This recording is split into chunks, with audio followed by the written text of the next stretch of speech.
Di hamparan Nusantara yang kaya akan cerita, tersembunyi sebuah kisah tentang asal-usul, sebuah selat yang memisahkan dua pulau indah, Jawa dan Bali.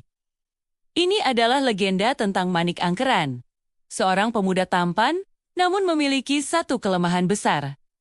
Kecanduan berjudi. Pada zaman dahulu kala, di kerajaan Daha, hiduplah seorang Brahmana agung bernama Sidi Mantra. Beliau dikenal karena kesaktiannya yang luar biasa dan kebijaksanaannya yang mendalam. Sidi Mantra memiliki seorang putra tunggal yang sangat ia sayangi, bernama Manik Angkeran. Sayangnya, sifat Manik Angkeran sangat bertolak belakang dengan ayahnya. Ia tumbuh menjadi pemuda yang gemar berjudi, menghabiskan harta orang tuanya tanpa berpikir panjang. Setiap kali kalah, Manik Angkeran akan memohon pada ayahnya, dan setiap kali pula, Sidi Mantra dengan berat hati akan membantunya. Harta benda, perhiasan, bahkan tanah warisan.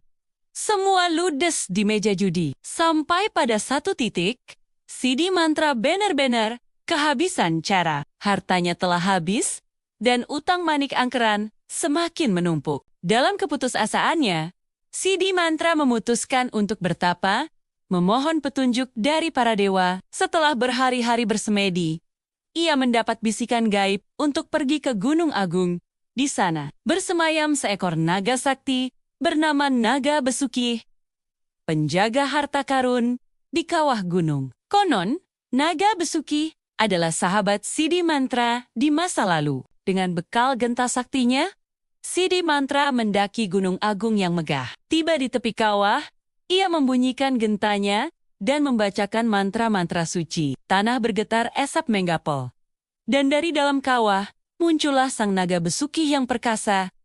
Sisiknya berkilauan seperti emas. Sidi Mantra menceritakan semua kesulitannya tentang putranya yang terjerat utang judi. Merasa iba pada sahabat lamanya, naga besuki pun setuju untuk membantu. Dari sisiknya, ia mengeluarkan kepingen-kepingen emas dan permata, lalu memberikannya pada Sidi Mantra. Naga Besuki berpesan, "Gunakan harta ini untuk melunasi utang putramu. Tapi ingat, ini adalah yang terakhir kalinya." Nasihati dia agar berhenti berjudi dan memulai hidup baru. Sidi Mantra berterima kasih dan segera pulang. Ia memberikan semua harta itu kepada Manik Angkeran. Utang-utang lunas, dan untuk sesaat, Manik Angkeran berjanji akan berubah. Namun, janji tinggallah janji.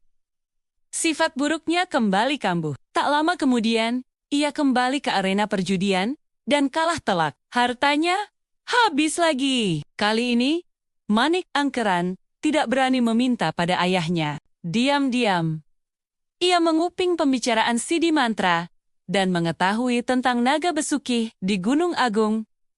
Timbullah niat licik di hatinya. Tanpa sepengetahuan ayahnya, ia mencuri genta sakti milik Sidi Mantra dan bergegas menuju Gunung Agung.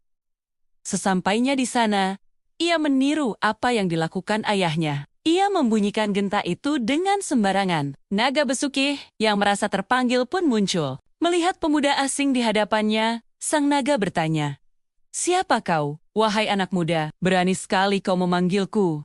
Dengan gemetar, Manik Angkeran menceritakan masalahnya dan memohon harta. Naga Besuki, yang hatinya baik, kembali merasa kasihan. Ia memberikan sebagian hartanya dan menasihati Manik Angkeran agar tidak mengulangi perbuatannya. Namun, saat Manik Angkeran melihat emas dan permata yang berkilauan di ekor sang naga, keserakahan menguasai dirinya. Ketika Naga Besuki hendak kembali ke kawah, dengan cepat Manik Angkeran menghunus kerisnya dan menebas ujung ekor sang naga. Potongan ekor yang penuh permata itu ia rebut, lalu ia lari ketakutan. Naga Besuki murka bukan main. Dengan kesaktiannya, ia menyemburkan api dari mulutnya. Api itu mengejar Manik Angkeran, dan dalam sekejap, tubuh pemuda serakah itu hangus menjadi abu. Di rumah, Sidi Mantra merasa cemas karena putranya tak kunjung pulang, dan genta saktinya hilang, firasatnya buruk. Ia segera menyusul ke Gunung Agung. Betapa hancur hatinya saat melihat putranya telah menjadi abu. Di hadapan Naga Besuki, Sidi Mantra menangis dan memohon agar putranya dihidupkan kembali. Ia berjanji akan mendidik Manik Angkeran dengan lebih baik. Melihat penyesalan tulus dari sahabatnya, hati naga besuki luluh. Ia berkata, aku bisa menghidupkannya kembali, Siddhi Mantra. Tapi dengan satu syarat, setelah hidup lagi, dia tidak boleh kembali bersamamu ke Jawa. Biarkan dia memulai hidup baru di sini, di tanah Bali, agar aku bisa mengawasinya. Siddhi Mantra menyetujui syarat itu. Dengan kekuatan gaibnya, naga besuki mengembalikan Manik Angkeran ke wujud semula. Manik Angkeran bersujud di kaki ayahnya, dan naga besuki menyesali semua perbuatannya. Ia berjanji akan menjadi pribadi yang lebih baik. Tiba saatnya perpisahan. Siddhi Mantra harus kembali ke Jawa, sementara Manik Angkeran tinggal di Bali. Di tepi pantai, Siddhi Mantra berdiri dengan perasaan sedih. Ia menatap putranya untuk terakhir kali. Lalu, dengan tongkat saktinya, ia menggoreskan sebuah garis panjang di tanah, tepat di antara mereka berdua. Garis itu seketika mengeluarkan air yang deras. Tanah di antara mereka terbelah, dan air laut mulai mengisinya. Semakin lama, celah itu semakin lebar dan dalam, berubah menjadi sebuah selat yang memisahkan Pulau Jawa dan Pulau Bali.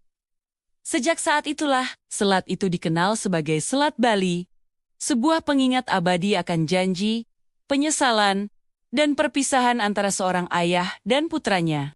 Kisah Manik Angkeran dan Siddhi Mantra mengajarkan kita tentang bahaya keserakahan dan pentingnya menepati janji. Hingga kini, legenda ini tetap hidup di tengah masyarakat Bali, menjadi bagian tak terpisahkan dari kekayaan budaya Nusantara. Terima kasih telah menyimak.